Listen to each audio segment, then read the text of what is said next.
Seltzer Kings. Podcasts.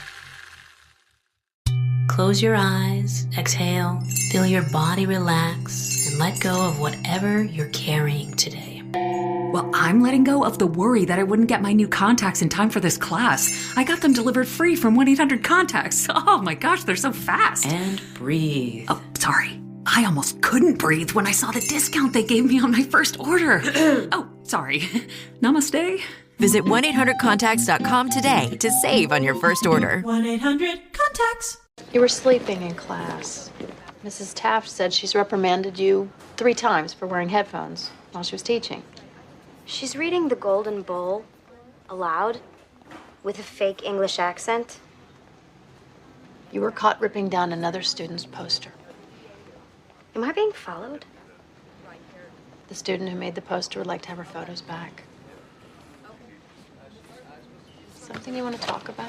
Yeah, but Jennifer Love Hewitt might be more qualified. How's that? I'm being haunted. And she's the ghost whisperer. These are the jokes. Haunted? Yeah, by the kids who died in the bus crash. I take it you don't see them? No, Veronica, I don't. Good. Neither do I. Except come bedtime, the second I close my eyes, there they are.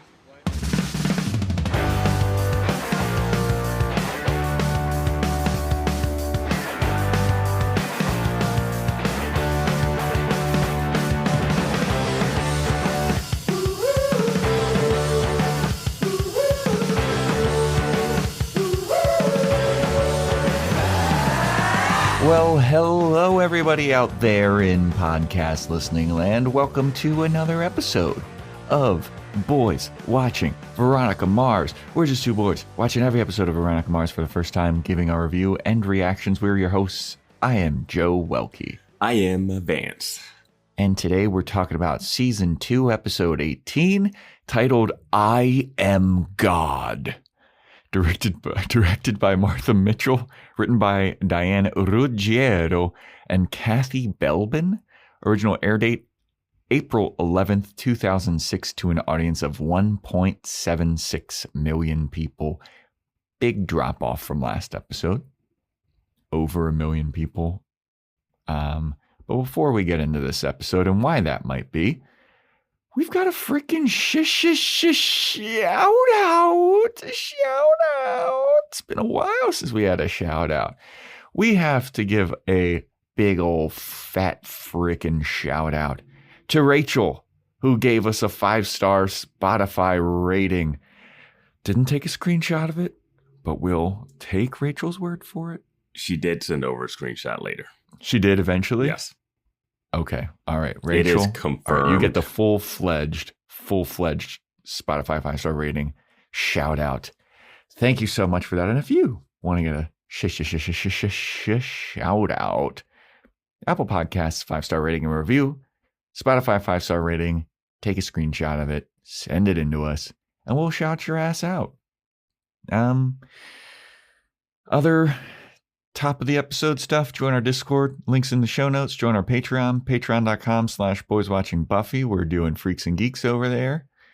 And we have a mystery movie coming up in December. Mystery movie. It will be probably Christmas themed. So there's a little something there for you. You're just going Christmas, not a holiday theme, just a straight up Christmas theme. Just straight up Christmas. Christianity themed. No Hanukkah. We're going to watch no Hanukkah. Crazy Nights, the Adam Sandler movie. That's the only one that I can think of, really. There was that, what was that one with Seth Rogen and Anthony Mackie? That was Christmas. Well, he had a Hanukkah sweater on in all the promo materials, I remember. Yeah, I mean, he's Jewish. But I feel like there's a little bit of that. Yeah, I don't think Anthony Mackie is Jewish or Joseph Gordon-Levitt. Joseph Gordon-Levitt. Yeah.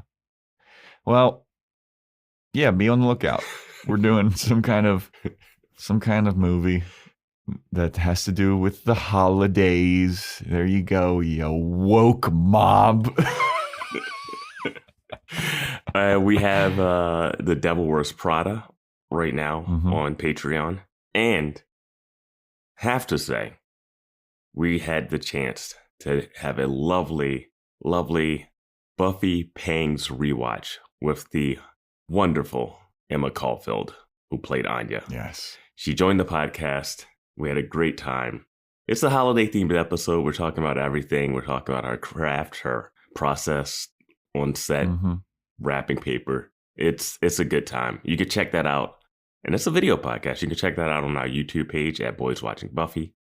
And it's in your feeds now. So yeah, check it out. Yeah, you can see what we look like when we're doing this podcast, how much Mountain Dew I actually drink. She was Emma was worried about that. Emma tried to do a little intervention mid podcast to stop you from. Yeah. She saw the can go up a couple times and she was like, hey, before we get into any more of this, what's up with that? Yeah, I think the helmet that you have with the 2 liters on both sides and the straws going down, really. The crazy straw construction hat? Yeah. It's just a little much for the podcast. Yeah. Could you imagine? she hops on the call and that's what you look like. I was just like, trust me, this is like kind of my thing. 2 liters. Most, 4 liters through crazy straw. Most of the podcast editing is just editing out.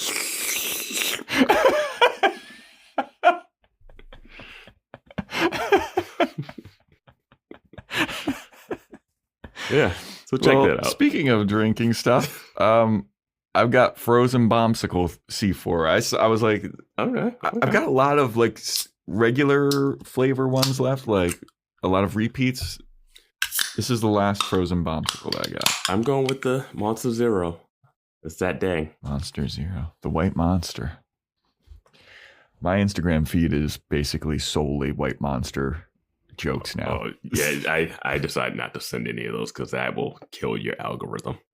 Yep, that's all my shit is right at the moment. My friend is a birder, like identifying and looking at birds, and she sent me like 2 birder memes, and now it's just infiltrated. They call them birders now. They shorten bird watching to birder. Yeah. Mm-hmm. But that's that. Okay. I Am God. What were our predictions for I Am God? Whose do you want first? Whoever's it was, we were both wrong. I'm pretty certain. I will go with you first then. You said someone figuring out Weevil's plot. He says, I'm judge, jury, executioner, and becomes the head of the PCHers again. Weevil does factor into this.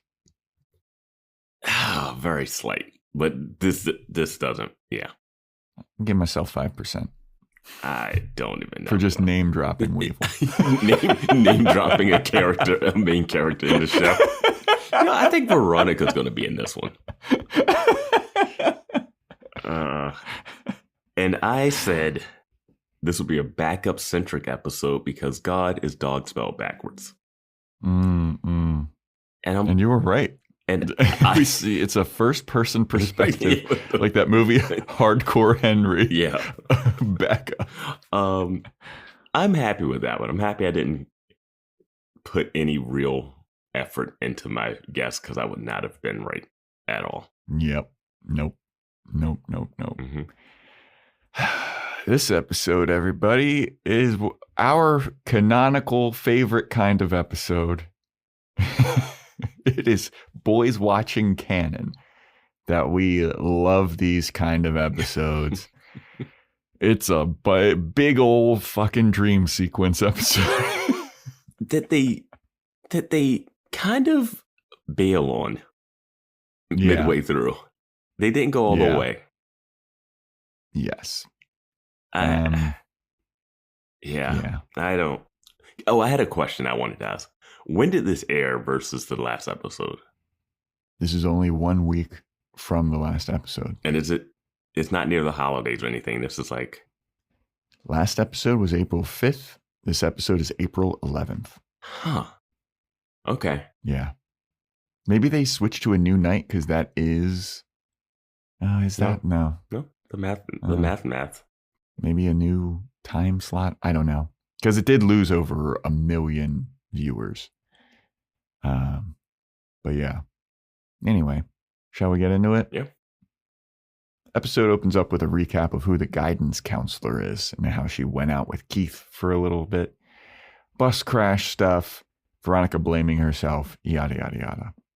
The episode opens up with Veronica in a dream sequence. She's dreaming about being on the bus with all the dead kids, but she wakes up, she's in class. Well, the teacher interrupts her slumber by saying, hey, the guidance counselor wants to see you. So Veronica goes to see her, and the guidance counselor's like, hey, I'm concerned. I've been hearing from your teachers that you've been sleeping in class a lot, and one student is mad that you ripped down her posters, and she wants them back. And Veronica claims that she is being haunted by the memories of these bus crash kids, and she can't sleep. It's been going on for a little bit. And they're dying to tell her something. And then Veronica gives all of the pictures of the dead kids back. And then Veronica asks the guidance counselor about a janitor named Lucky. Mm-hmm. And I thought that this might have still been a part of the dream sequence, because the window in the background, the light coming through is purple. Mm-hmm. And everything in the room is like green tinted. Yeah. And it just looked very, very strange. So I was like, is this still part of the dream? I was a little thrown off that she was opening up so candidly to the counselor. Yeah, well, she is still being kind of snarky. Yeah, but she's actually she is like laying out. I'm being haunted. No, but I mean, like when it goes on and she's laying out the whole facts of the school bus crash and like details that no one else knows about yet. And the counselor's like, huh, okay. Yeah. Like she just told you like crazy information. Yeah, Veronica's like, I've been doing some of my own digging, and she's got all of this information on all of these bus crash victims, starting with Meg, because Veronica has been reading Meg's private emails, and in Meg's private emails, Meg's talking about this Lucky guy. Also, Meg in this dream sequence has a baby on board t-shirt with an arrow pointing down. No. Yeah. Yeah. No. It was no. The underwater bus is ridiculous. Yeah. With the goldfish swimming around. Oh my gosh. Yeah, but Meg is talking about this janitor, Lucky. Meg's parents wanted to set Meg up with this guy, Lucky, because they thought that he was a good guy because he goes to their church or something, and he helped them like carry their groceries one time. And Meg is like, "That I don't fucking like this guy." Yes, this guy that I've seen Meg already dating people in this show and have a crush on and think another person liked her and was going for him. Now Lucky comes out of nowhere, this new character, this late in the season. Mm-hmm. All right. And Veronica's talking to Dream Sequence Meg about this, and Veronica's like, well, tell me about this Lucky guy. What do you... And Meg spills all of the information, and she goes, but you know all this already. You haven't been reading my private emails. And as soon as she said that, I was like, so why are we doing this dream sequence thing? Like, this whole dream sequence is unnecessary. My thought was, well, it's production-wise, it's like, hey, let's get the actors that have passed away back in so they can be on screen or whatever, I guess. But another thing, I didn't understand why she was upset with Veronica for reading the files when the last thing she said to Veronica was, don't let them take my baby, I trust you. But now in Veronica's dream, she's, hey, don't read my personal emails. Yeah. Hey, I can read your emails on account of you ain't got no soul. Hey, you mind saving my little sis from the wall? Yeah. How's my little wall sister doing? Yeah. Oh, my parents tried to set me up with some janitor. Yeah, that's He's a loser. That's fine. They didn't have you trapped in a wall. Yeah, he just graduated from the high school and went back to be the janitor. What a loser. What is he and like? now I'm dead. What is he, like a year older than them? A couple of years? Guess. He looks like the same age as them. Yeah. But we come back from the dream sequence and the counselor asks Veronica, hey, when did these dreams start? And Veronica's like, it's been a couple of days now. Veronica is like, hey, she tells the counselor to talk to some other girl who is trying to get yearbook pages for all the dead kids. And this girl's name is Michelle. And Michelle had an audio clip of everyone on the bus, and she can hear everybody laughing. And it would be great if we could have like an audio clip in the yearbook. So we open the page and we can hear all these dead kids laughing one last time. Yeah, nothing a parent will love more than that horror. But Michelle lets Veronica listen to the voicemail, and she hears everybody laughing, but she also hears a familiar voice. She's like, this is interesting because I heard Dick Casablancas' voice on that voicemail, and he wasn't on the bus. So what the fuck is going on here? Whoa. Spooky. The ghost of Dick Casablancas. He's a shapeshifter. Yeah. So then we have Veronica. She's dreaming about this other girl named Rhonda. And this is a flashback to when her dream started. And she wakes up screaming no. And Keith comes in. And Keith's asking her about the bad dreams. And I wrote this quote down because it was very interesting. Yeah. Go for it. Yep, I did too. Because Veronica wakes up screaming. Keith comes in and he goes, honey, did you watch House of Wax again? You know that Hilton girl gives you nightmares. They must have really not liked having Paris Hilton on set. This is the second time they threw a dig at her. Yeah. Threw her under the bus. Yeah.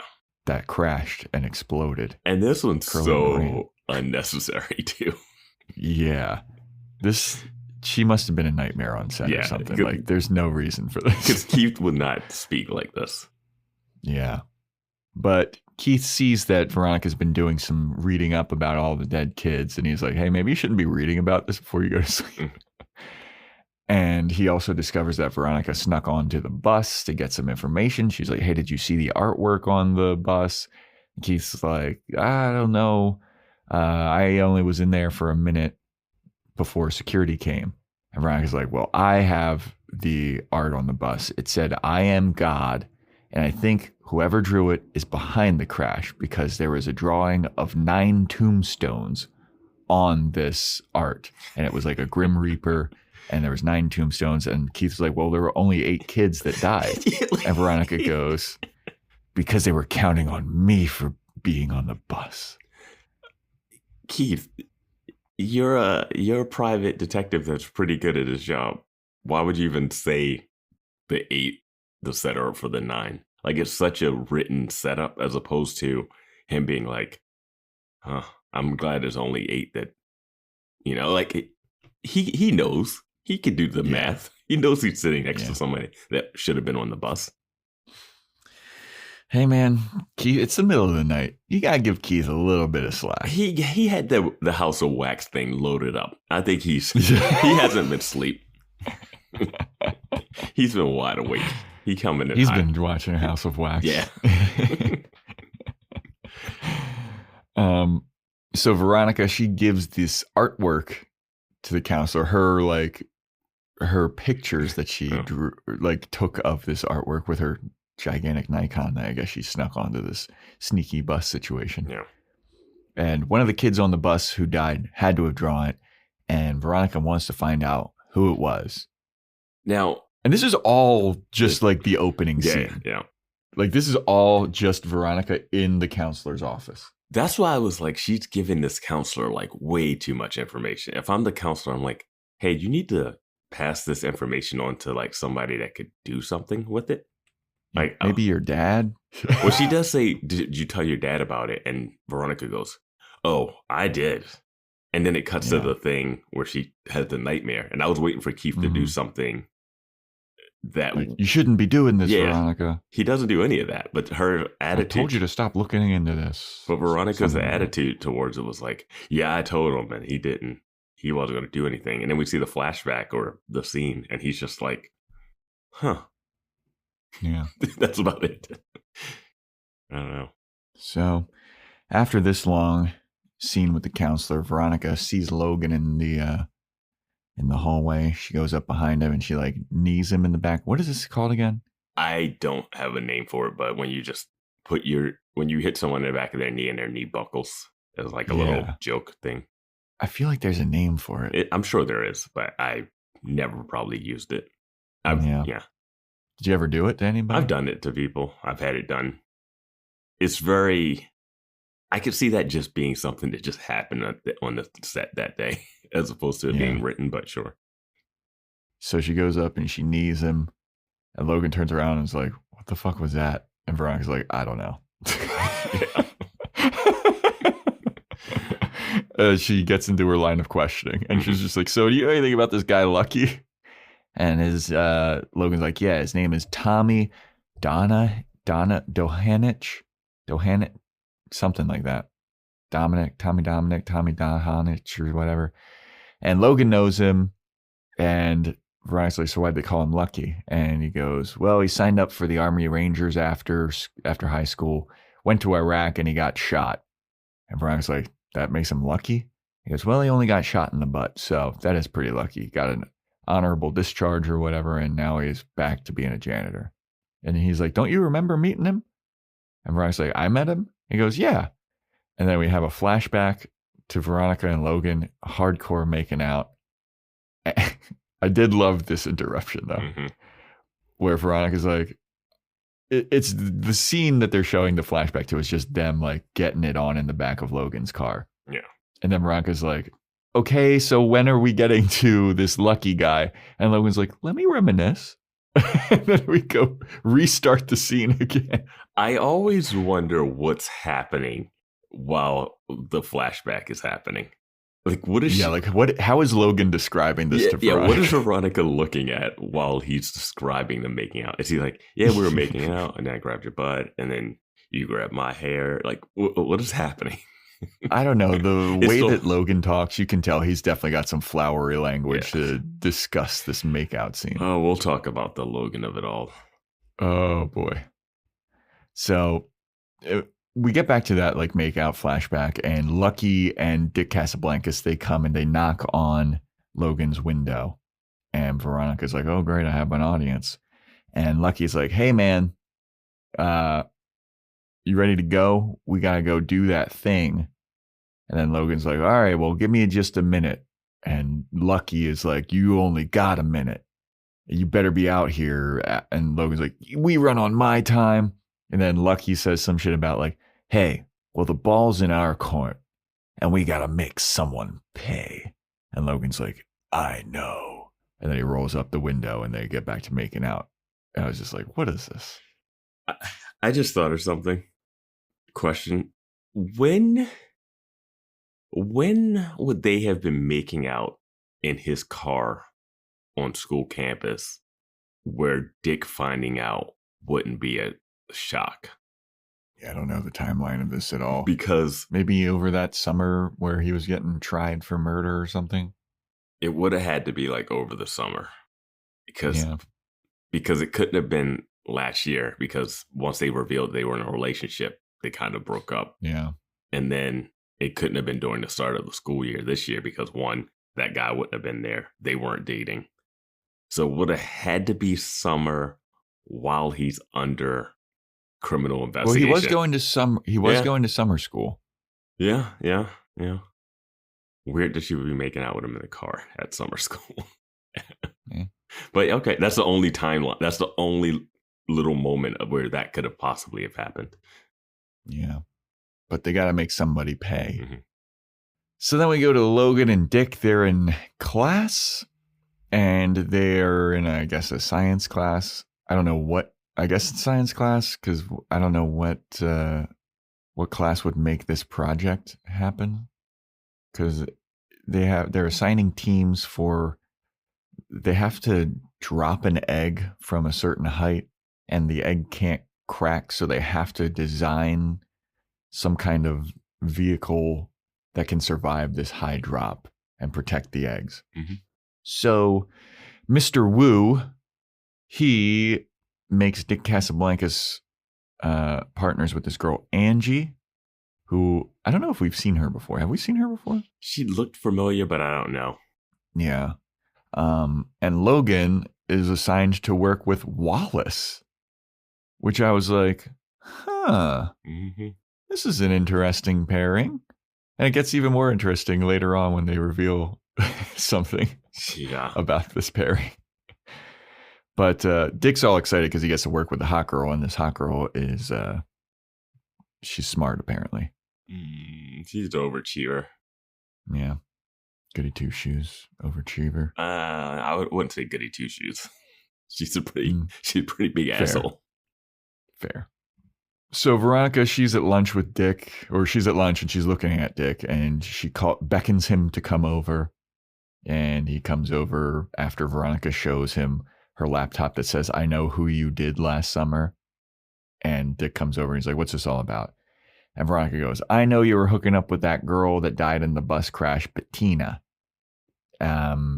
Can you tell me a little bit about her?" And Dick's like, "Yeah, we used to bang, but it was like on the down low because, you know, she wasn't that hot and I was out of her league and all this stuff.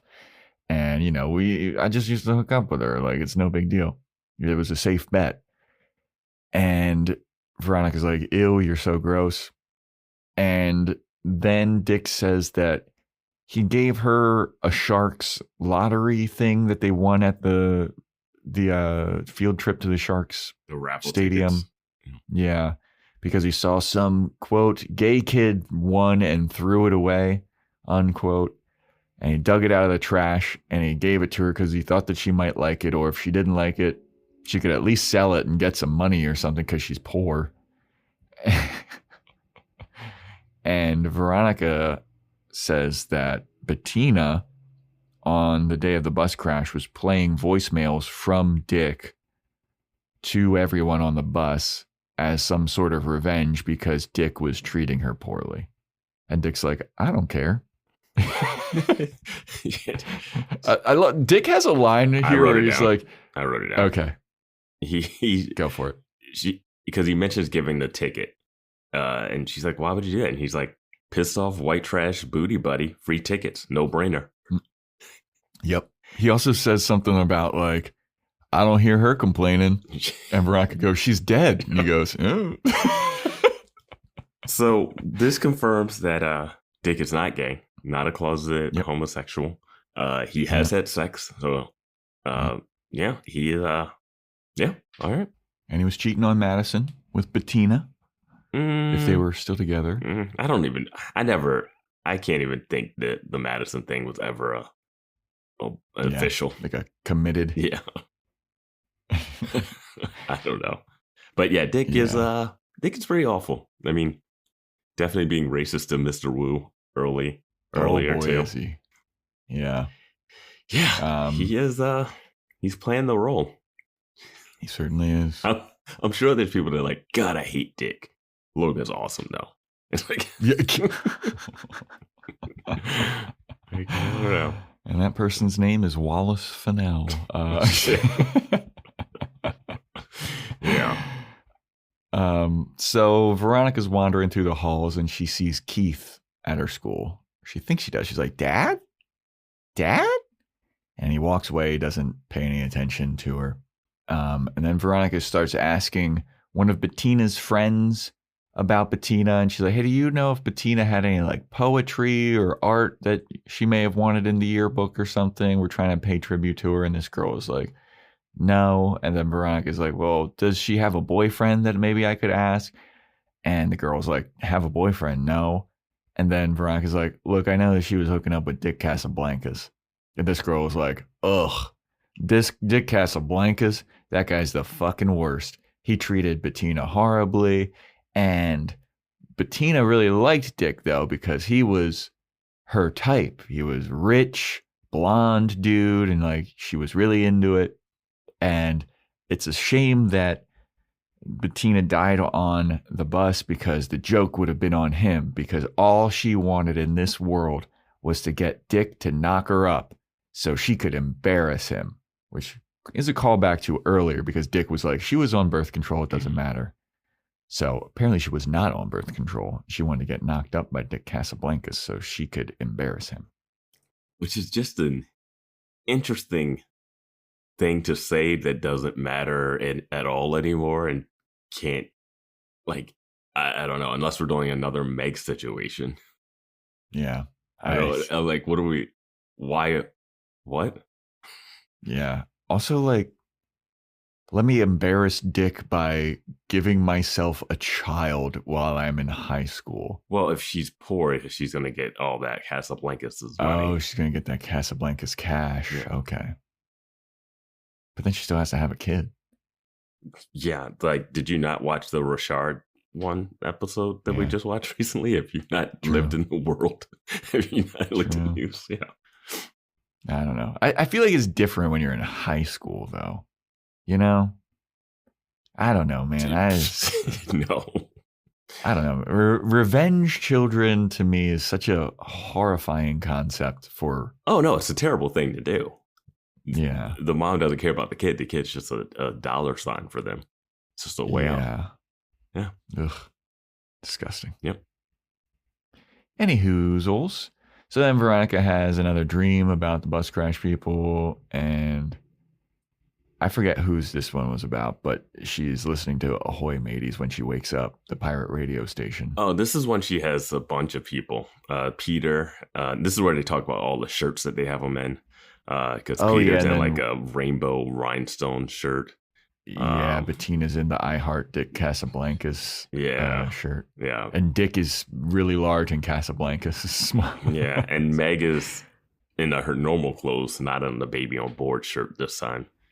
And Veronica looks shocked, and we're seeing the fake fish. And it's so... This is what I'm saying. This episode had two things going for it. It felt like the episode from season 1 where Veronica gets to the bottom of what happened at the party. And she's interviewing a bunch of people. So it had that vibe going. But the framing device at the beginning made it seem like the whole episode was going to be in the counselor's office, flashback counselor office. And that was going to be the framing device. But instead, that's half the framing device. But the middle of the episode, the stuff that's happening, these aren't all flashbacks to that, is it? Or... Well, this episode has present day storylines, flashbacks, and dreams. And you have to like really... Because I think the stuff that's happening, because it can't be, because there's a time where she goes back to the counselor to ask her a question, which is after the first initial one. So it's not like the whole thing is taking place within that first room. That's what I thought the episode was going to be. I thought the episode was just going to be everything of them talking in that room, and then we're going to go flash back out of the room. But no, it's like, that's just the beginning. And then she leaves and then comes back. Oh. Yep. So we then go to Logan and Wallace. They're working on their egg project. And Logan's like getting room service ordered. And Wallace is like, man, must be nice. You're fucking living this good life. And Logan's like, yeah. In this tiny, sad hotel room. And then Logan, he's eating his burger and he turns to Wallace and goes, you don't like me, do you? And Wallace goes, well, the last time we talked, you were bashing Veronica's headlights in with a crowbar. And I was like, holy shit. That's literally the first episode. Mm-hmm. Yeah. They have not talked since then, which blew my mind. And I know that you've brought it up about like, man, I don't think they've been in a scene together. And I'm like, I feel like they may have, but it's confirmed. Like they just don't fuck with each other. They're never in scenes together, it seems. Yeah. Yeah. But then Logan goes, foreplay. Yeah. Okay. Not winning Wallace over with that line, but okay, sure. Yep. And so Wallace is still working on the egg thing, and then another knock at the door, and it's like the hotel maid, like turnover service. Housekeeping. Yeah, housekeeping. And Logan goes, "Hey, Wallace, have you met my fluffer?" And the girl just stands there awkwardly, and it lingers on this 2-shot of the housekeeper and Logan for just 1 second too long. And then does it cut back to Wallace reacting to Yeah, he looks and it looks like he's getting ready to leave because Mhm. it's like, oh, I guess is Logan hooking up with this lady? And lady's just holding like I went back to watch this again because I was like, what is? And she's just holding 2 pillows. You know, when they just swap out the pillows in the middle of the night after room service is delivered. It's a morning thing, unless they were doing an egg drop project. He requested. I don't know. Yeah. Have you met my fluffer? You don't like me much, do you? Foreplay. Have you met my fluffer? Not the 2 follow-ups I would expect for you don't like me very much. Yeah, for Veronica's like best friend. Yeah. Hey. I was like, all right, sure. Yeah. So then Veronica, she comes home and she sees Keith and she's like, "Hey, were you at school today?" And he was like, "Well, I don't know. Was I?" And Veronica's like, "Well, I saw you wearing this exact same outfit, which I believe is your date outfit. So are you and the guidance counselor hooking up again?" And Keith's like, "What? No." And he's like, "What?" Oh, no, he doesn't say what. No, he pulls out the mail and he goes, "Distraction, you've got a letter from Stanford." And Veronica opens the letter from Stanford and she got in. She got into Stanford. She's celebrating. She hugs Keith. They're all happy about this shit. I love the hug Keith, head over one shoulder, and then it's like, no, other shoulder. Got to face the camera. Yep. That's exactly what happened. And Keith is all proud of her.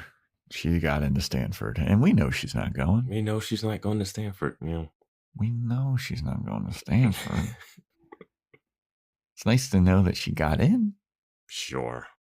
What do you think she's going to major in at Stanford? What was her major going to be? Journalism. Okay. She's in journalism. She was in newspaper class. She was in newspaper class. I don't know what Stanford specializes in at all. Yeah. Yeah, I don't know either. I think it's just a good all-arounder. Yeah, you know? But even the all-arounders sometimes usually have like certain things. There's a reason Maryland was like engineering. Yeah, I mean, there's a reason to go to certain ones over other ones. I mean, you know. Yeah.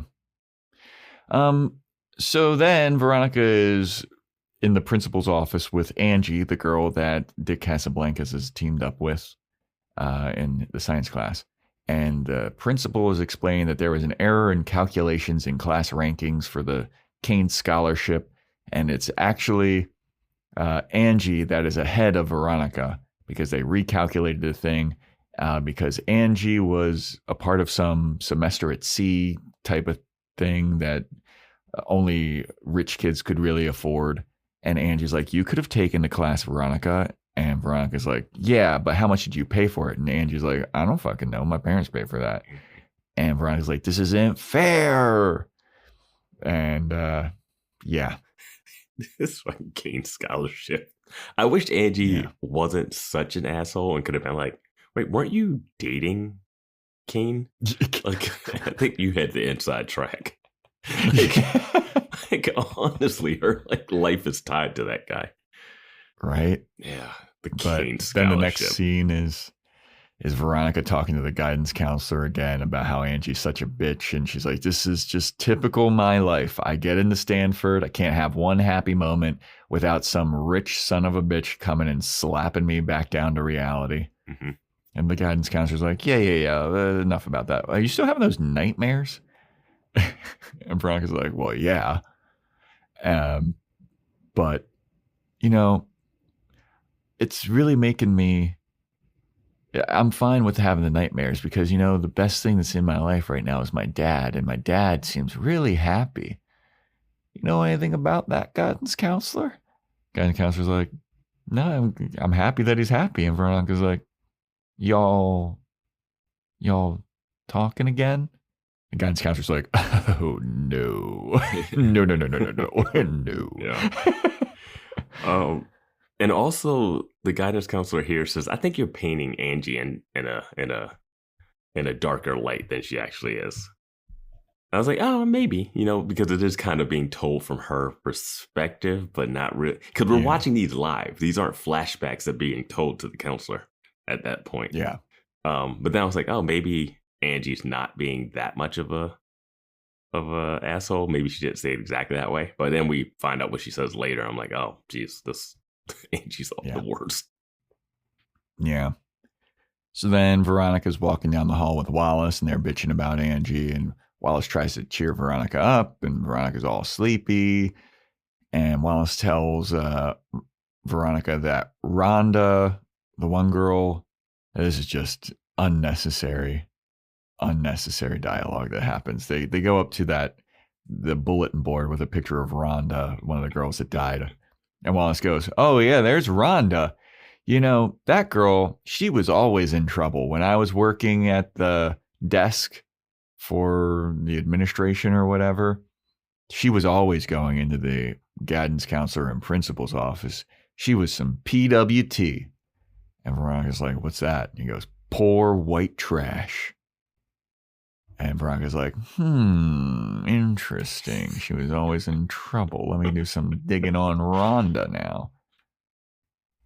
So, then we see what Keith is up to. And Keith is on a date with a lady that seems kind of like a crazy lady. And it appears that Keith has been using like a dating service, some kind of setup thing. And he's been going on a bunch of dates with a bunch of different ladies during his daytime. And this lady is like yapping, and Keith is not having it. Keith is not having a good time on this date. Yeah. So then we go to Angie's mom. Angie's mom sent something to Mr. Wu's class, and he calls her out of class. He's like, hey, Angie, your mom sent you something. And Wallace and Logan, they're trying to demonstrate their egg safety thing. And Angie comes back into the room with a bunch of balloons because she got into Stanford. And then Wallace is like, oh, so you're just like Veronica. She got into Stanford too. And Angie goes, she got into Stanford? And Wallace is like, yeah. I don't know why you're so surprised. You're the number 1 and 2 ranked students. In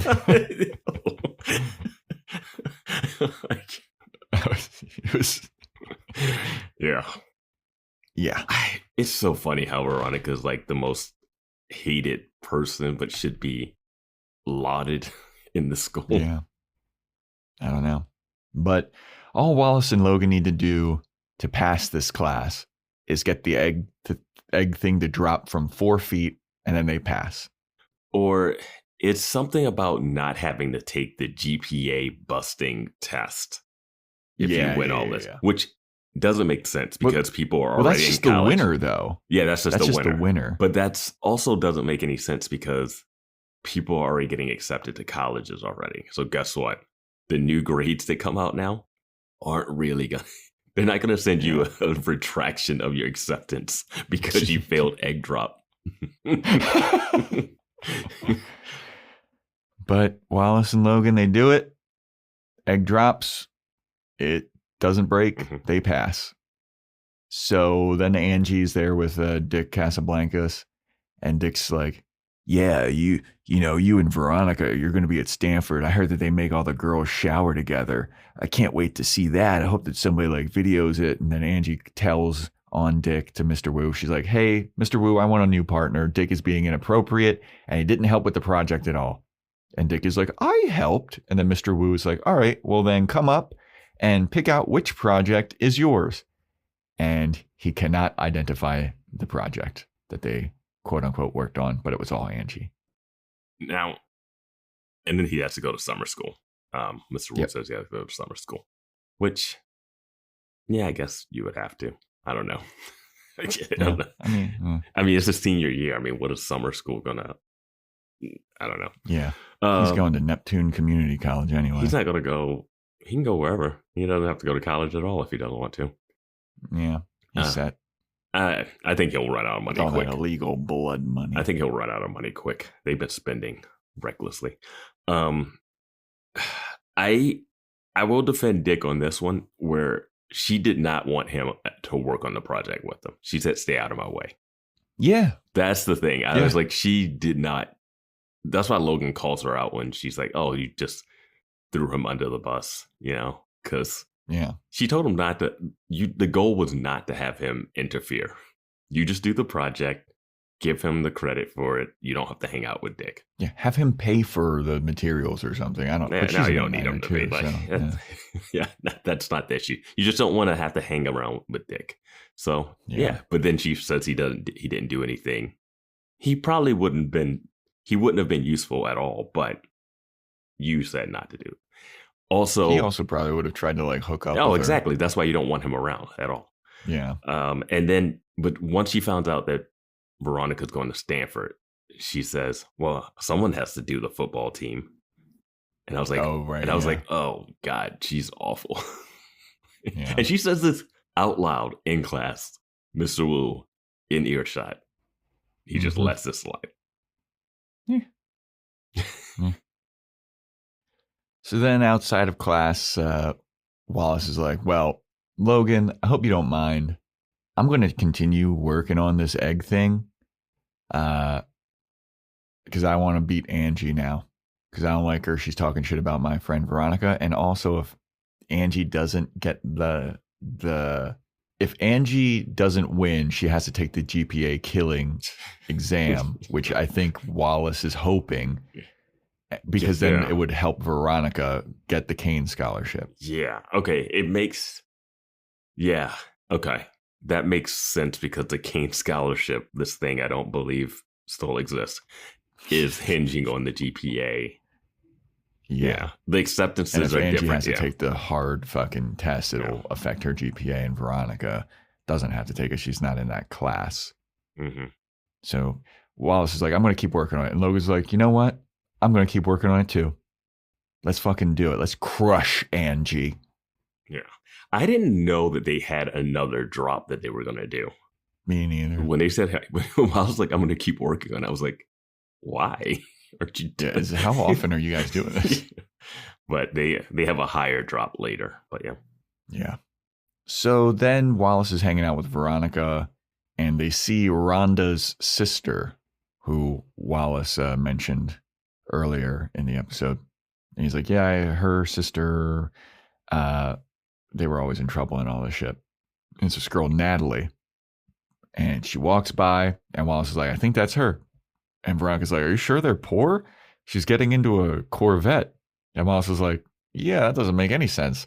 Because last year she offered to make out with me for cigarette money."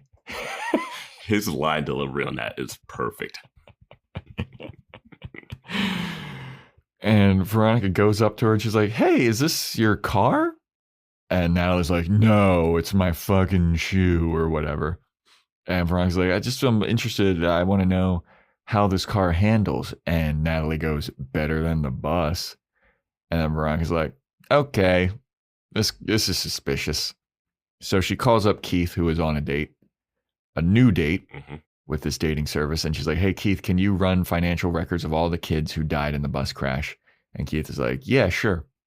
And then Keith hangs up and we go to his date. And his date is like, "You know who you remind me of? George Costanza from Seinfeld. Because you've got a lot of potential. Like you just, you just need to go to the gym and you need to do this other thing and smell nice and get better clothes. And I know this guy, he got a hair transplant. I think that could do you well." And Keith is like, "Oh, go to the gym, dress better, smell better, get a hair transplant. I should be writing all this down." Yeah, some nightmare dates. Yeah. So then we go to Wallace and Logan. They're working together. And Wallace is all amped up on espresso. He is espresso pumped. Merch available on the Boys Watching Buffy shop. And yeah, Wallace is explaining like, hey, I'm trying to beat Angie to help out Veronica, basically. And Logan's like, all right, well, let's keep doing it. I'm going to go to the bathroom. Wallace turns on the TV, and it's the Tinseltown Diaries, Aaron Eccles documentary once again. And Wallace starts watching it, and Logan comes back in and goes, oh yeah, you're watching that? It's been airing 2 times a day, every day. It's the highest rated Tinseltown Diaries of all time. And then Wallace is like, damn, that's pretty fucking brutal. I know what they're trying to do here, but it doesn't work for me because Wallace knows all of this. It's not new information. This is not new information. You know everything about Logan. You know that his family did this thing. His dad did this thing. You know that he was on trial for this, the PCHer thing. You know all this. You've actually listened to, you've seen him interact with other people. You don't need to be like, wow, they made a documentary about it. Like, you've already watched this Tinseltown Diaries thing. And also, why would you keep that on while you're in his place? Right? That's not it. I was like, Dick, when he did it, it was just like, that guy has no filter. It's, and obviously no care about life or death or anything. No tact. But Wallace would be like, oh, this is on. And you would think that he would try to change it real quick and the remote wouldn't work or something. Mm-hmm. But he's like, no, I'm just going to sit here and watch this. Yeah. I mean, he's definitely got better information than this documentary would have too. Like, he was intimately involved in like some of the case. His best friend was tried to be killed by the guy. Yes. Like, I don't know. This should not change Wallace's opinion of Logan. Yeah. Logan's like, oh yeah. It's kind of like a sad pity thing. Yeah, it's been going on. Yeah, go ahead and watch it. I don't care. Yeah. Okay. He slinks out of the room and Wallace was like, damn, I was trying to find Sports Center. Yeah. At Sierra, discover top workout gear at incredible prices, which might lead to another discovery. Your headphones haven't been connected this whole time. Awkward. Discover top brands at unexpectedly low prices. Sierra, let's get moving. This episode is brought to you by State Farm. Listening to this podcast? Smart move. Being financially savvy? Smart move. Another smart move? Having State Farm help you create a competitive price when you choose to bundle home and auto. Bundling, just another way to save with the Personal Price Plan. Like a good neighbor, State Farm is there. Prices are based on rating plans that vary by state. Coverage options are selected by the customer. Availability, amount of discounts and savings, and eligibility vary by state.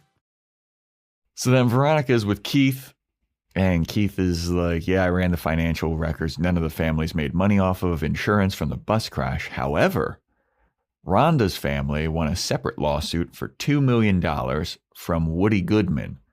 And Woody Goodman, his burger chain, paid this Rhonda's family out because Rhonda's mom found a finger in her Goodman burger sandwich or something. Yeah. And then so Veronica's like, whoa, interesting there. Or she's like, I'm not going to eat the chili my dad just made. Yeah. You'd be able to see a chili and finger in the chili, Veronica. You're safe. Keith holds up his 9 fingers. Yeah.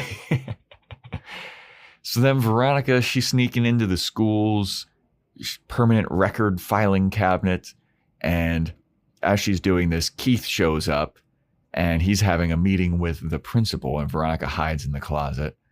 And Keith is meeting with the principal to talk about how so many kids recently have been getting diagnosed with anxiety disorders. And because of this, they have to give those kids special privileges of like, you get unlimited time on tests and you get extensions on things.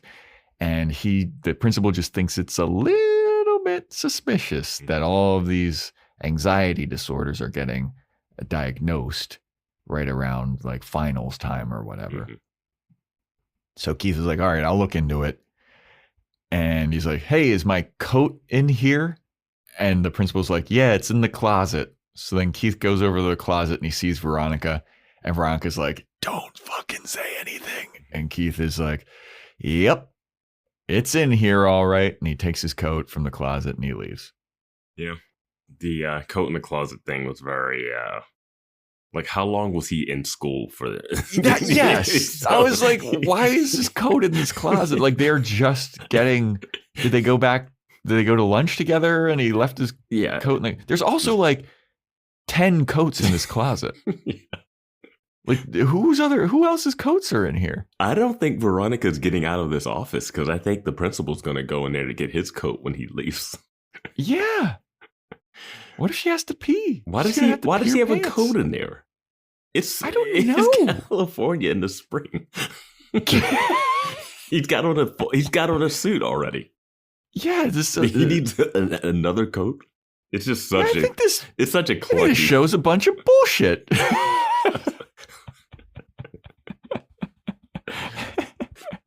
Yeah. Yeah, like the whole coat thing. I was like and the closet is filled with coats. And it's in the principal's office. Like, does every staff member put their coat into this principal's closet? It's the rule. When you come into the school, you check your coat in the principal's office. It's like the punch in. Yeah. Do you have your number, Keith? Yeah. It's so weird. Yeah. He doesn't need to find her they're both running scams, you know? Yeah, and he looks like so disappointed. Yeah. Like, I can't believe Veronica's in here. It's like, dude. Yeah, this is like, I wouldn't even be shocked about this. Yeah, you lied to Veronica about being in school too. So fuck off. Yeah. But anyway. So then we see Keith on another date with a lady. And she's like, hey, I'm going to admit something to you, Keith Mars. During that whole Jake Kane investigation, I was one of the people with the pitchforks. I was saying that you should be run out of town. You shouldn't be the sheriff anymore. But then once I found out all the stuff about that case and how it actually all turned out, I regretted it. I felt terrible. And then I voted for you in the last election. And Keith is like, oh, thank you. So enough about me. What's up with you? And she's like, I am an office manager for a doctor. And Keith's like, really? Tell me more about that. I might be able to use this information. Scumbag Keith. Well, this is why he's on the dates, which is like, okay, now it kind of makes sense. Yeah, but he's getting info. It's a real clunky way to go about getting into a doctor's office. It's a real elaborate way. Just put on an exterminator suit. Yeah. Like just put on a different outfit and walk in. I don't know. I don't think this is why. I think he just kind of fell into this. No, this is what he's on. He didn't just fall. Right. This is exactly why he's on these dates. Okay. So Veronica, she then finds out that the one kid that died on the bus, Peter, who was gay, he had the hots for Mr. Wu or something. And so she goes to talk to Mr. Wu, and she's being so fucking not subtle. I was surprised that there were 2 gay students that died on the crash, you know? Or was... Yeah, because one was... Because the Ahoy mateys. Yeah. Well, is this the same guy? No, it's not. Peter's different, because Marcos was the other one. Oh, you're right. That's why I was like, oh, it's 2... Like, at the end, I was like, oh, wait, the guy, like, Peter, who's like, she had in a, like, rainbow t-shirt. Yeah. I was that's a different guy that I don't know if we've ever really met. But Marcos was the other guy who went to the conversion camp. Mm-hmm. But Veronica's asking Mr. Wu, like, hey, do you miss Peter at all? And I was reading a bunch of Peter's posts or something on the coming out, the gay Neptune High message board or something. And Veronica thinks that Peter was going to pull Mr. Wu out of the closet, because Veronica's like, I think that Mr. Wu might be gay. And she was like, do you have any kind of relationship with Peter? And Mr. Wu was like, no, I didn't. I'm not gay. I'm just Asian. Yeah. I'm a put together guy, and not every put together guy is gay. Some of us are just Asian, which I was like, that's hilarious. I did love the way she comes in. She's like, "Oh, do you miss Peter?" And she's like, "Yeah, I know Peter." Not in the way you're implying. Yeah, like he immediately is like on to. He's like, "Yeah, I miss him, but not in the way." But Veronica's like, "So, but you know that Peter liked you, right?" And Mr. Wu's like, "Oh yeah, he confessed his feelings for me at this gay bar." And then Veronica's like, "Aha! Why were you at the gay bar, Mr. Wu?" He's like, "It was my cousin's birthday party. Mm-hmm. And I was there to celebrate his birthday, and I am a good family member." And Veronica's like, "Oh, well, do you know if Peter had any art?" And I forgot to say that like Veronica comes into this scene being like, "Peter was a good friend of mine," and she's asking all this stuff about Peter, and then Mr. Wu's like, "I don't know. Aren't you friends with him? Weren't you good friends with him?" And Veronica's like, "Ooh." Yeah, he mentions that he was at the gay bar and that he already told the principal about it. So it's already on the record that he was there and that he ran into Peter and what happened. So that's already there. And then she's trying to walk out. She's like, was Peter like a good artist, or like did he have any hobbies like drawing or anything? And then this was like, "I thought you said he was your friend." Yeah. And, I mean, Mr. Wu kills it in this scene. Like he crushes it. Like this is a good adult versus a kid scene. It reminds me of the episode with Jane's cousin, and she's like, "What are you doing here?" I mean, I just my car that I abandoned at the train station and took the train here. Like it's kind of funny when Veronica gets like leveled out every now and then. Yeah, she gets like turned down kind of because she's like, "I'm so slick. I'm so slick." And the adults are just like, "No, I was there for my cousin's birthday party. What's your fucking deal?" I love I thought he was your friend. Just like, you're fishing. Well, that was also like the wig scene where Veronica's like, "I'm going to fucking, here comes the Academy Award winning performance." And the lady's like, "She was Hawaiian." Yeah, the wig scene is a little too much. She added too many details into that for not knowing who the person was. I thought that was like really too much. So then Veronica's dreaming about Peter, and the gayest song of all time is playing in the background. One More Time by Daft Punk, and there's disco lights shining. I mean, we just came from a scene where Veronica's like, "Oh, this well put together Asian teacher has to be gay," to like, "Okay, this is what I think gay is." Yep. One more time. Disco lights. And oh man. But Peter's telling Veronica, he's like, "Hey, you're asking the wrong questions. You have to wonder, why was I even on the bus? Why would I even be interested in going to a baseball stadium? Mull that over for a bit."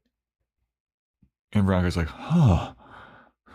This is where I realized that there's two kids that were gay that went to this thing, because this was a part of the whole Marcos situation. Because he was like trying to prove that he was straight to his parents or something, or his parents were trying to make him straight or whatever. Yeah, the other kid was like, "Why would he even go? Why would he even go to a baseball? Like, you can be gay and still like baseball." Yeah. But also, this was a class trip. It wasn't a just regular outing after school. This was the journalism newspaper class trip. Yeah. Right? Like, like I don't have to be obsessed with fish to go to the Baltimore Aquarium. There was a school trip. Yeah. I don't know. Like, I'm really confused by that. Like, why would I even go to this thing? Yeah, because I didn't want to go to a class. Yeah. It's a day off of school, basically. Yeah, it's a tour of the stadium, and it's part of, we're going to meet the future mayor and the owner of the team. What? Yeah, and fucking that other guy, Terrence Cook, the legendary baseball player. Yeah, whether or not you like baseball or not, you're in a newspaper class, aren't you going to get stories? It just seems weird. Dude, I don't care about tennis, but if I met fucking Serena Williams, I'd be like, "Oh, that's dope." Yeah, you're like, why would I go to the U.S. Open? Yeah, I don't even like tennis. It's like, but it's what? It's for free? Yeah, sure. Just, you're out of class. It's a trip. Yeah. I think that they're underselling the out of class. Like, that's the whole reason for field trips is you don't have to go to school. Yeah. I went on so many field trips I didn't give a fuck about, but I was just like, it's a day off. I don't care. Yeah. Going to some bullshit ass history I museum. didn't know you could just be like, I don't even care about baseball. I'll sit in this empty classroom by myself. Yeah, like what are you going to do? Yeah. Ugh. So then Veronica starts investigating that one guy, Servandro or whatever his name was. Servando, the PCHer that died on the bus. And he got sent to the principal's office because he was bullying Beaver. And we get a flashback. Veronica's like asking Beaver what happened. And Beaver's telling her the story. And it's Servandro. He's Servando. Got a pair. Servando? Is it an R? I don't think there's an extra R in it. I thought that. I don't know. I'll take your word for it because I've never heard this name in my entire life. Yeah, Servando. Servando. Okay. So this guy, Servando, he got a pair of $200 jeans. I forget how he did it. He stole them from the Liam Fitzpatrick somehow or something like that. Yeah. And Dick Casablancas comes into the classroom while he's telling the story, and he shoots his jeans with a squirt gun that has bleach in it, and it like stains the jeans. And then Servando then bullies Beaver because he's like, hey, your brother ruined my jeans. And Beaver's like, I don't know what that has to do with me. And he's like, well, you owe me a new pair of jeans. So you're going to buy me a new pair of jeans. And he's like shoved Beaver up against the wall. And the principal comes in. He's like, hey, Servando, my office now. And then Veronica's like, damn, that sucks. And Beaver's like, yep, Dick did it. And I got bullied because he didn't want to go up against the bigger guy. I'm smaller than Dick, so he thought that he could just bully me, which is the story of my life. God, the PCHers fucking are lame, dude. What's the point? What is the point of being a PCHer if Dick can be confident enough to shoot your jeans with bleach? Yeah. Like, if that would have happened in a Baltimore public school, if this happened like in my elementary school, it'd be so many fights. Like you would just get, I don't care what size Dick is, like you would be fighting. Parents will be involved. Dude, it's insane. I went to a private high school in Baltimore, a private Catholic school, and this one kid was getting bullied by a jock, and he took the lock from his locker and bashed him in the head with it. Yeah. That shit happens. But I don't understand what's the point of being in a PCHer gang. The point of being in a gang is that you have a bunch of people. A bunch of you would get together and corner Dick when he's like in the bathroom by himself or something and make him get you new jeans. Not you to go solo and then him up his younger brother. Yeah. You just stole something from a Fitzpatrick gang. Like, you're wearing the jeans of an Irish gang, but you're afraid of Dick Casablancas? He's big. What? As a big person myself, I can confidently say it's intimidating. People don't fuck with me. No way. No way. Join the Discord, everybody. You can see me lifting up a fridge. Yeah, no. Lifting up a fridge, you can understand how intimidating it would be. Yeah, right. If I came squirting your fucking jeans with bleach. No. They would definitely. It's gang. Why would they not? Yeah, I don't know. It was. Yeah. So we go to Keith. He's with the principal. And he's like, good news, Principal Clemmons.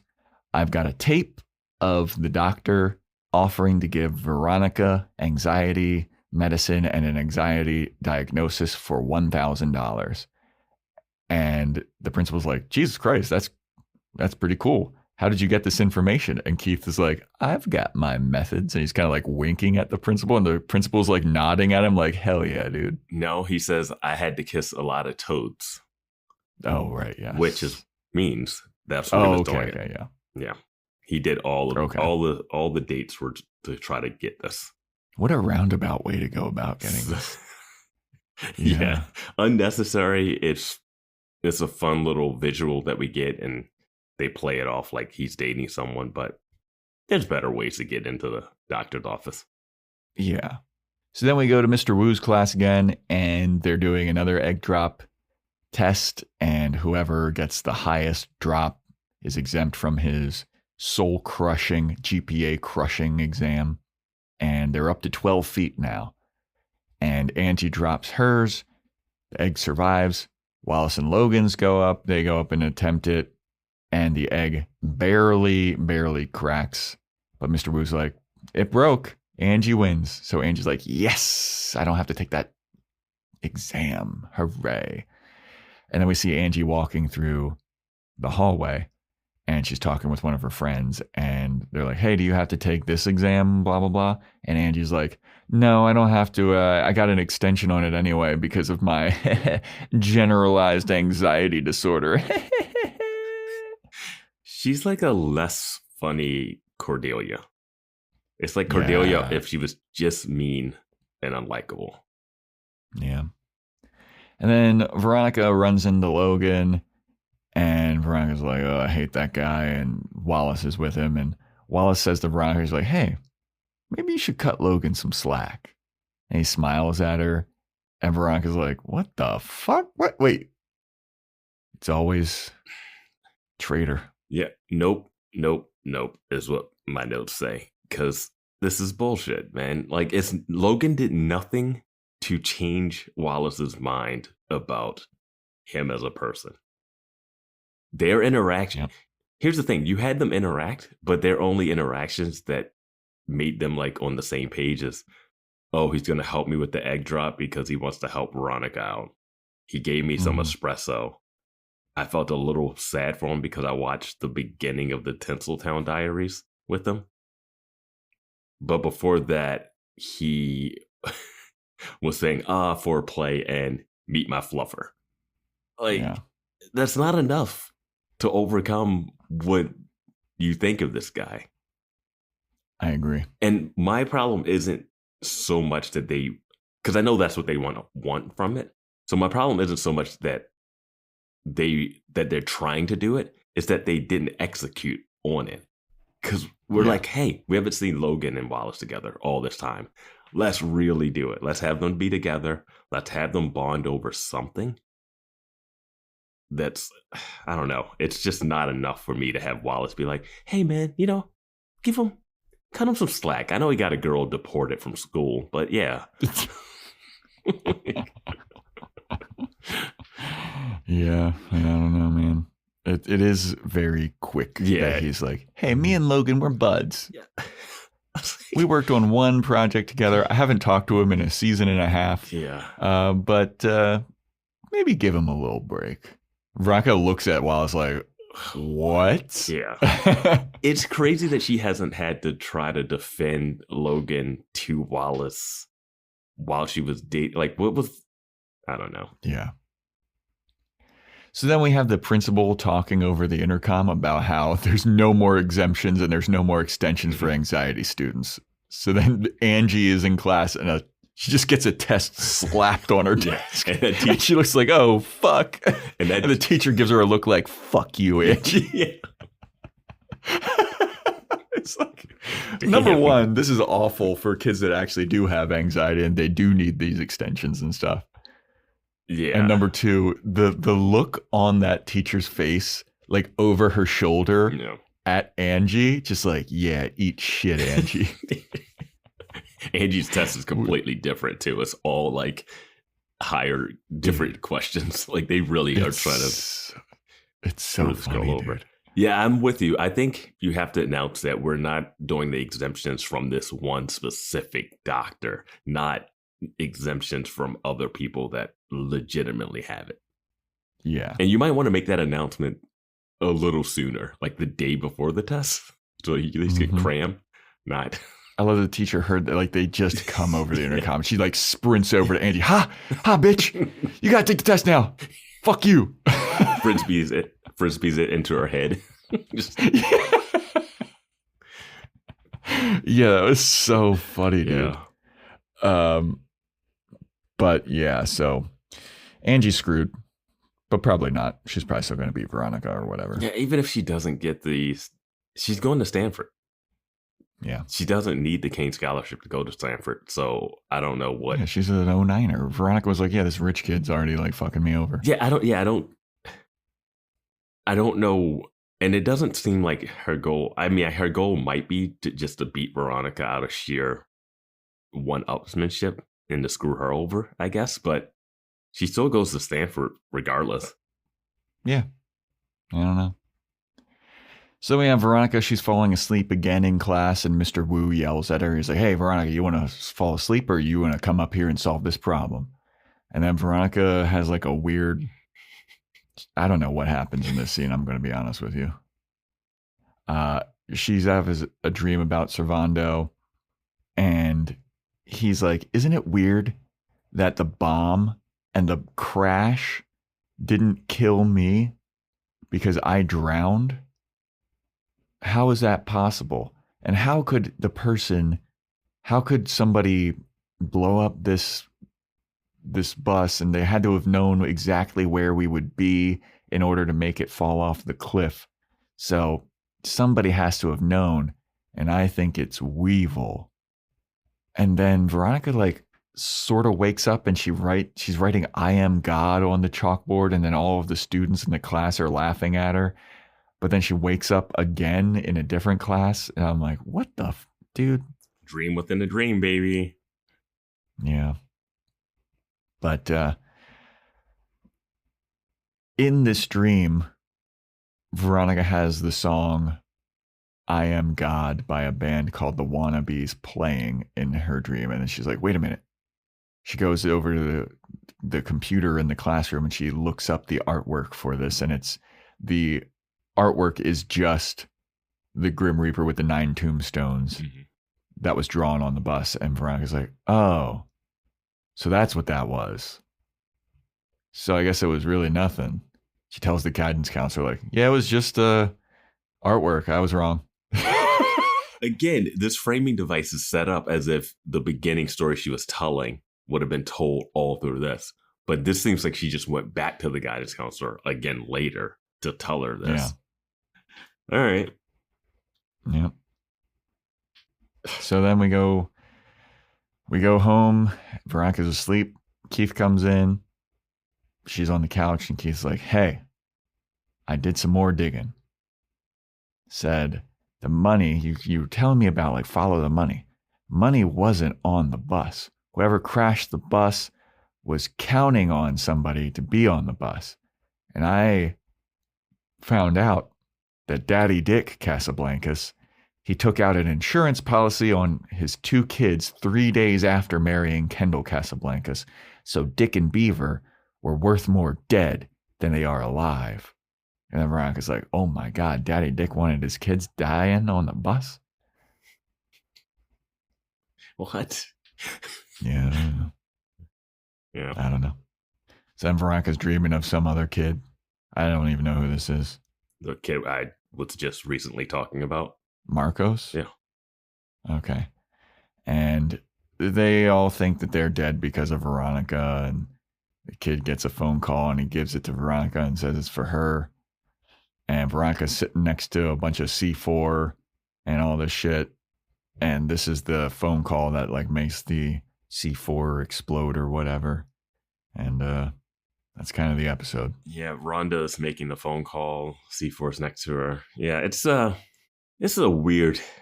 They just threw a bunch of shit at the end of this episode that makes no sense. Like Keith. Okay, so Veronica discovers that the album artwork is what the I Am God thing is from. So it's like, oh, that's a false lead. Okay. Yeah. But then Keith says Casablanca took out a life insurance policy. And I was like, okay. Are we going to really, is that what we're claiming? That he tried to kill his kids? But he sent the car for them. Did he? Who sent the limo? Well, Dick did get a limo. Yeah. But I feel like that was like independent of Daddy Dick. I think he called his dad to get him to send the limo. He doesn't have like trust fund money at that point. Mm. I think they called this. I think they called their parents to get the limo, and then because I don't think Duncan's. It wasn't Duncan's dad's limo. I think this was all under. Well, Dick. yeah, it was definitely Dick that was like, I don't want to be on the bus. That shit stinks. Yeah. But I think that he got it independently from it. I mean, I'd have to go back and rewatch it, but there's just so much stuff. Like there's a dead rat in there. Veronica thinks someone on the bus did the artwork and did it themselves. There's the baseball player Terrence Cook that we think blew up the bus. Now there's this insurance policy. There's Woody Goodman too. There's the hand. There's like the guy with the with Veronica Mars written on her hand, which she dreams about at one point in this. And Curly Moran. Yeah, my thing about this is that Keith comes in and says, guess what? Your friend's dad wanted to kill him. and then Veronica goes back to sleep and she goes like, yep, it's my fault. It's like, wait, why are you blaming yourself again? Keith just gave you another option that wasn't involved about you. And she's making it about herself again. And I don't know. Yeah. I honestly, the bus crash thing, it's so convoluted that I'm just waiting for it to just tell me what happened. Because I'm not trying to pull at the threads. I also feel like, so we're almost at the end of the season. Yeah. This is episode 18. There's only like a couple episodes left in the season. And I don't feel like we're any closer to like figuring out anything. They got to really explain a lot in these last 4 episodes ish. Well, they added like 5 new characters. We got a janitor. We got the Rhonda sisters. We got Daddy Casablancas. And we have to figure out how like the Fitzpatricks play into all of this. They got no follow-up or confirmation on the Thumper explosion. We still have to deal with the Logan Eccles case. We still got the Beaver Company thing. Yeah, with Kendall. Yeah. Phoenix Rising or whatever. There's some stuff going. It's going to be next 4 episodes. Is it 22 this season? Or 22. Yeah. It's going to be a lot. It's going to be a lot of stuff. But nothing would surprise me about the bus. Like I don't know. I do think we get a little bit of Servando has the best point in this, is that someone would have to know, because the bus driver is the only one that had shrapnel in them, is that someone would have had to know when they were about to make that turn to blow up the driver so they would go over the cliff. Yeah. So you would probably need a sight line, because otherwise you wouldn't be able to tell for sure. Yeah, I'm not sure. You know what? But you know what? I'm gonna say Gia did it. She's a psychopath. Okay. All right. She's the bee in apartment 23. That makes sense. Yeah. Next episode is titled Nevermind the Buttocks. Now, Nevermind the Bollocks is a Sex Pistols album. Nevermind the Buzzcocks, I think, is an album by a band called the Buzzcocks, and I think it's a British TV show. I'm thinking this is going to be about the janitor, Lucky, who got shot in the butt. We're going to see some stuff about him. Oh my God. I hope they do some Iraq flashbacks and we get like some Dollhouse level. Some Dollhouse level Iraq war stuff. That's a Patreon thing though. Patreon, we covered Dollhouse, and there are some war flashbacks for one of the characters in that. That's a good one. I'm gonna say someone has a tattoo on their butt. Ooh, okay. Yeah. You think it's gonna be another love tattoo? Hey, why do you have Lily's name tattooed on your ass? That's my sister. All right. Well, that's a wrap for I Am God, everybody. Thanks for listening. Hop on Discord. Link is in the show notes. Let us know what you thought about the episode, what you think about Veronica Mars.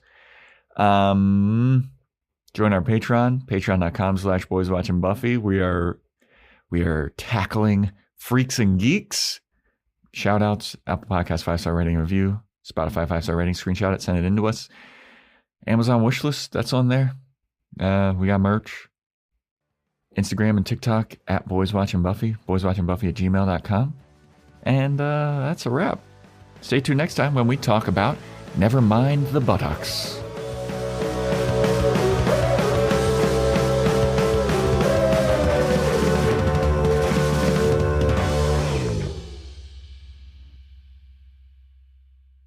Piss off white trash booty buddy, free tickets.